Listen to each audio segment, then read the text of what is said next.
ఇంట్లో పూజ చేసేటప్పుడైనా మీరు మధ్యలో ఎవరితోనైనా మాట్లాడారనుకోండి, పూజాఫలంలో సింహభాగాన్ని మీరు ఎవరితో మాట్లాడారో వారికి ధారపోసేస్తారు, వారికి వెళ్ళిపోతుంది ఆ పూజా ఫలితం. అందుకని పూజ చేసేటప్పుడు మాట్లాడకూడదు. శరీరంలో ఉండేటటువంటి ఏ రంధ్రంలోంచి వాయువు బయటికి వెళ్ళకూడదు. కానీ ఏమంటే అవన్నీ మాకు జరుగుతాయా, మీరు ఏమిటో ఇవన్నీ భయపెడుతున్నారు కానీ మాకు పూజా విధానం చెప్పట్లేదు అని మీరు బెంగ పెట్టుకోకండి.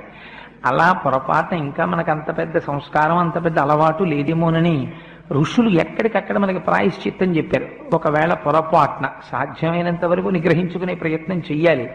తెలియక ఒక తుమ్ము వచ్చేసింది అనుకోండి, ఏం చేస్తాం? ఆగుతుంది ఆ తుమ్ము. వచ్చింది, వస్తే యథార్థానికి ఏమిటంటే మీరు లేచి మళ్ళీ వెళ్ళి స్నానం చేసి వచ్చి మళ్ళీ పూజ చేసుకోవాలి. కానీ ఏమంటే అలా స్నానం చేయడానికి పూజ చేయడానికి స్నానం చేయడానికి పూజ చేయడానికి మళ్ళీ మంత్రపుష్పం దగ్గర మళ్ళీ తుమ్ము, ఇంకెన్ని క్యాజువల్ లీవ్లు ఆఫీస్కి. అందుకని అలా బెంగెట్టుకోక్కర్లేదు. ఒక్కసారి మీరు చేస్తున్నటువంటి పూజ